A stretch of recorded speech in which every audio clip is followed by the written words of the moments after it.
All right, so we spent a lot of time on this show digging into, big, juicy defense contracts after the fact, after they've been awarded, and everybody's, celebrating or commiserating, depending on which side of the fence they're on. Right. But today we're doing something a little different.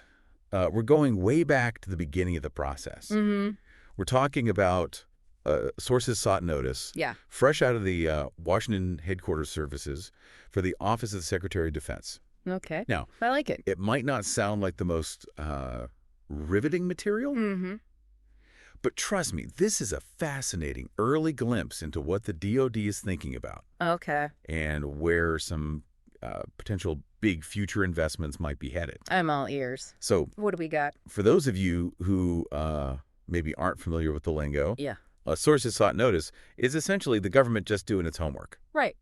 Due diligence. It's market research. Absolutely. Plain and simple. Yeah. They're putting out feelers to see, which companies out there might have the chops to handle a future project. Right. This isn't a request for proposals. Right. So nobody's actually bidding yet. No. This is purely about gathering information. Yeah. At this really early stage. Yeah. Makes sense. Okay, so in this particular case, this notice is all about finding companies that can support something called the Cost Assessment Data Enterprise. All right. Or CADE for the Department of Defense. Gotcha. Now, CADE. I know CADE may not exactly be a household name. Right. But it is absolutely vital. Okay. You can think of it as kind of like the central nervous system for all the official cost data. Related to major DoD programs. Makes sense. Yeah. So it's kind of like the source of truth for cost data across the DoD. That's a good way to put it. Yeah. Yeah, it really is the DoD's authoritative source for cost estimating data. And one of its really key functions is managing this system called the Cost and Software Data Reporting System, or CSDR. And, the fact that this is actually mandated by law really underscores just how important this is in terms of government oversight. Right. So this isn't just some internal DoD thing. This is like actually required by law. Exactly. Wow. So so for those of us who maybe, aren't living and breathing defense acronyms every day, right. What exactly does that system entail? Yeah. What's CSDR all about? CSDR in a nutshell is designed to collect really detailed cost and software data from contractors who are working on major defense acquisition programs. And CADE is responsible for actually, setting the rules for how this data needs to be collected. Right. They use a standard called MIL STD 881, which provides, a really consistent framework for defining and structuring all these different cost data elements. Right. Across, tons of different programs. Yeah, that makes sense. You need some kind of standardized way to collect all this data. Otherwise, it's just chaos. Absolutely. Apples to oranges. You can't compare anything. Right. So, and then on top of that, they have the huge task of reviewing the quality of all the data that industry submits. Oh, wow. We're talking about roughly 1,700 submissions. 1,700? Every year. Wow. So that kind of gives you a sense of the sheer scale of data that they're dealing with. That's a lot of data. Yeah, it is. So it's not just, setting the rules. It's also making sure that people are following the rules. Absolutely. And that the data is actually, usable. Right. Garden garbage out. Exactly. Yeah. So it's not just data sitting in some archive somewhere. Right. CADE also have a website that plays a really crucial role in all this. All right. So this is where the rubber meets the road. Yeah. This is where people actually interact with the data. Absolutely. Okay. So they operate it, they maintain it. They're constantly working to improve its functionality. Right. It's where they manage the workflows for, reviewing and approving those cost data collection plans that we talked about. But maybe more importantly, it's the access point for around 3,000 authorized government users who rely on this data for their work. Wow. And you can actually take a look yourself. The address is https://cat.osd.mil. Okay, I'll have to check that out. Yeah, so it's not just about collecting numbers. Yeah. It's about making that information accessible and usable for really critical decision-making on some of the biggest and most expensive, defense programs out there. So it really highlights the sheer scale Yeah. and importance of CADE's role. It sounds like it. Yeah. So they've got their work cut out for them. They do. So to kind of give us a little historical context here, Okay. there's actually an existing contract, HQ 0003421F0246, Okay. that's providing technical support services for CADE. Right. It was awarded back in June of 2021, and it's scheduled to end in February of 2026. Okay. So this new sources sought notice is a pretty clear indicator Right. that the DoD is already planning for the continued support Yeah. of this really vital function. Yeah. So they're thinking ahead. Yeah, they're not waiting till the last minute, Yeah. which is good. Well, it's the government, so It's true. we're happy they're thinking ahead at all. Yeah, that's fair. Bro. So, So what kind of future contract? yeah, what are we looking at here? What are they hinting at with this notice? Yeah. What are some of the key characteristics or structures that we should be aware of? Fill us in. So the notice suggests they're leaning towards either an indefinite delivery, Yeah. indefinite quantity contract, Okay. or IDIQ, IDIQ. or possibly a blanket purchase agreement, Hmm. or BPA. BPA. So you can think of these as kind of flexible contracting mechanisms Okay. where the government can order services as needed over a period of time, Okay. rather than committing to like a fixed quantity Right. or scope up front. Okay. So it gives them a lot of flexibility, which makes sense given the ongoing nature of data management Right. and system support. Sure. Yeah, because who knows exactly what they're going to need 5 years down the road. Exactly. That flexibility is key. Yeah. So that's a really common approach for these kind of like support services where the requirements can change over time. Okay, so we talked about kind of the broad structure. Yeah. What about some of the more specific details? Sure. Like the type of work and, maybe how much money we're talking about here. Okay. So they've identified an anticipated Okay. NAICS code. NAICS? That's the North American Industry Classification System Right. of 541611, Okay. which covers administrative management and general management consulting services. All right. And for this particular code, the small business size standard is currently $24.5 million Okay. in average annual revenue. All right. So that gives you a sense of, the size of companies they might be looking at. Exactly. And they've also listed an anticipated product service code, or PSC, Yep. of R499, Okay. which falls under support professional, other professional services. Gotcha. So kind of a catch-all category there. Yeah, it's pretty broad. Okay. So what about the potential value? Right. Are we talking, millions, billions? What kind of investment could this be? Yeah. Give us a ballpark. So the anticipated estimated value Okay. has a rather broad ceiling, Okay. ranging from $70 million Okay. up to a potential $300 million. Okay. So 70 to 300. Yeah, so it's a pretty wide range. That is a pretty big spread. It is. That And is. that likely reflects just the uncertainty Right. in the precise level of support Sure. that they're going to need over that whole contract period. Right. 5 years out, who knows what Exactly. the world's going to look like. Nobody knows. But it definitely indicates a pretty significant potential opportunity Oh, yeah, definitely. for somebody. $300 million is not chump change. Not at all. So where's all this work going to be happening? Right, where's the action? Yeah. So the primary anticipated locations Cool. are all within the National Capital Region. NCR. Yeah, so specifically the Pentagon in Arlington, Virginia, Of course. the Mark Center in Alexandria, Virginia, and potentially other government facilities Sure. in the area. So if you're listening and you happen to be a Beltway bandit, Right. this could be right up your alley. This is for you. So, So for any companies out there who Yeah. might be thinking, hey, maybe we should respond to this. yeah. What are the crucial dates Yeah, what do they need to know? that they need to have on their radar? Timeline-wise. Yeah. So the anticipated contract award date Okay. is March 4, 2026. Right. And they're aiming for a contract start date Okay. the very next day, Right. March 5th, 2026. So they're moving quickly, They're not wasting any time. And the targeted period of performance Okay. for the ordering period Yeah. is 5 years, Right. running from an estimated March 2026 through March 2031. So a nice solid 5-year contract. Yeah, so a pretty near-term timeline. Yeah, definitely something to keep an eye on. So we've thrown a lot of specific details at you. We have. But let's take a step back. Okay. Why should you, the listener, Right. even care about this? Yeah, why does this matter? This seemingly granular government notice. Yeah, good question. Well, because understanding these initial steps in the government acquisition process offers you really valuable foresight. Okay, I see. Especially if you're a company that provides, related services.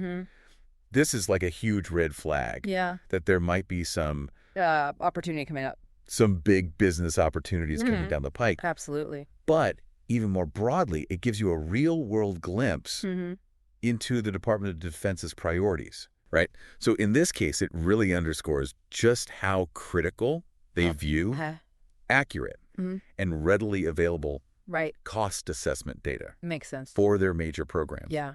So it shows you where their focus is and where their potential investments are headed in this really crucial area of defense acquisition. So it's like we're getting a sneak peek.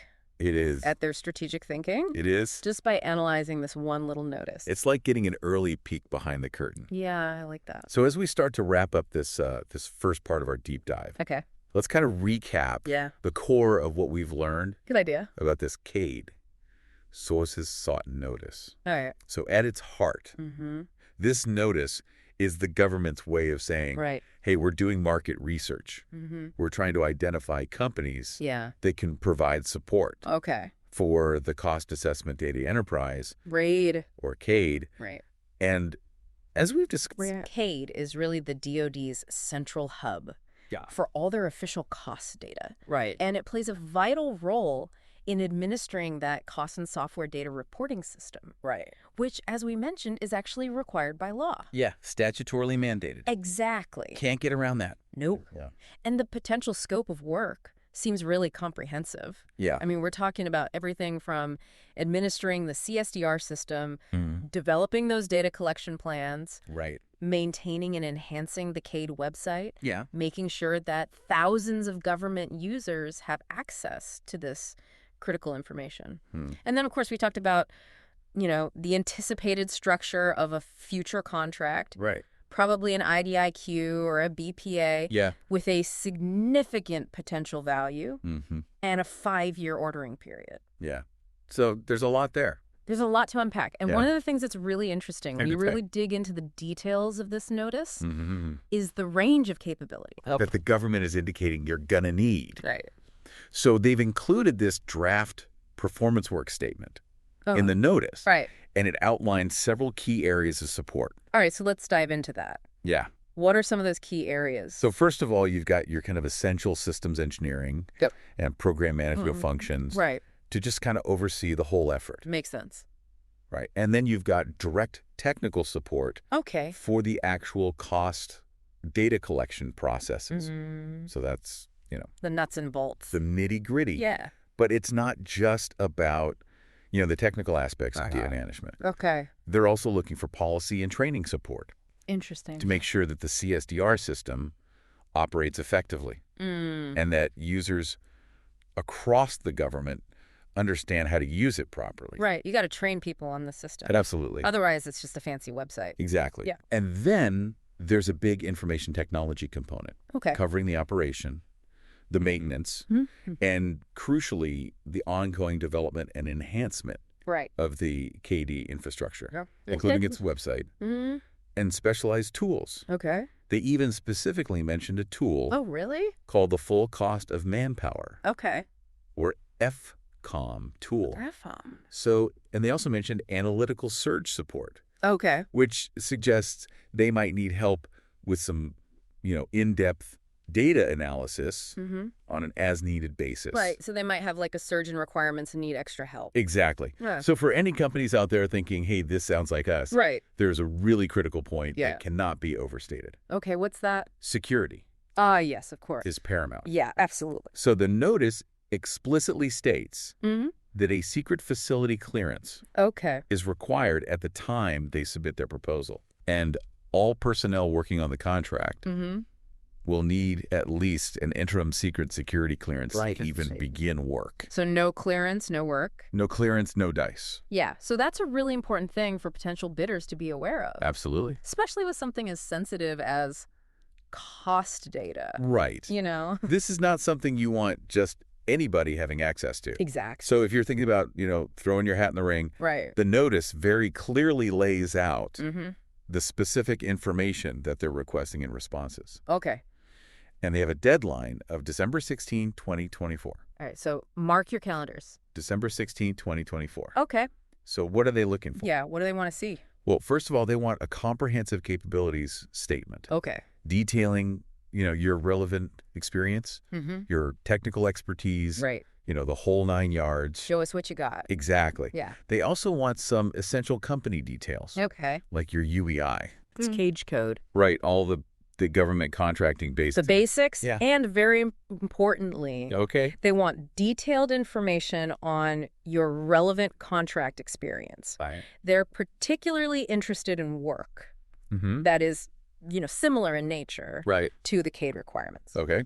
And that has been performed within the last 5 to 7 years. Oh, wow. So pretty recent experience. Yeah, they want to see you've done this kind of thing before. Right. And they want to see specific contract numbers. Okay. And their values. So they can really get a sense of the scale of your previous work? Exactly. They want to see that you can handle something of this magnitude. But it's not just about showcasing your strengths. Right. They also want to understand how you would propose to handle any task areas where you might not have direct in-house experience. Okay. Which suggests that they are definitely anticipating the potential use of subcontractors. But they're open to teaming arrangements. Oh. And interestingly, yeah, they are actually soliciting recommendations. Oh, wow. From potential vendors. Okay. On what they believe would be the most appropriate NAICS codes. Yeah. And contract types. So they're asking industry for input. They're basically saying, hey, we think this is what makes sense. Yeah. But if you have a better idea, let us know. Tell us what you think. We're open to suggestions. That's pretty cool. Yeah. So they're not just dictating, they're actually open to feedback. They're trying to be collaborative. Yeah. Which is... It's nice to see. It's refreshing. It is. Now, one really important thing to highlight is the emphasis on small businesses in this notice. So they explicitly encourage responses from a wide range of small business categories. Oh, okay. So this could be a big opportunity for small businesses. It could be a huge opportunity. Wow. And that's because the notice also states that if their market research identifies at least 2 qualified small businesses capable of performing the work, any subsequent competitive procurement could be set aside. Oh, wow. Exclusively for small businesses. So this could be a small business set aside? It could be. All right. So for small businesses with relevant capabilities, this could be a really significant opportunity. Yeah, definitely something to pay attention to. Yeah. So this brings us to kind of a crucial point. Right. To consider as we're looking at this bigger picture. Yeah. Given just the sheer volume of data involved in defense acquisition and the absolute critical nature of the decisions that this data ultimately informs. What do you think are some of the most significant challenges that the Department of Defense faces in making sure that the quality of this cost data is good and that it's being used effectively? Right, because you can have all the data in the world. Right. But if it's bad data, it's worthless. Or if you're not using it properly, it's not doing you any good. So how do you see these kind of support services outlined in this, sources sought notice, potentially helping to address those inherent challenges? Right. So we're thinking about the complexities of managing such a large and vital information ecosystem. I think that's a great question, and I think that's something that we'll probably want to explore a little bit further. Yeah, I think that's a good place to leave it for now. I think so. And we'll pick it up in the next part of our deep dive. Absolutely. All right, sounds good. Looking forward to it. Me too.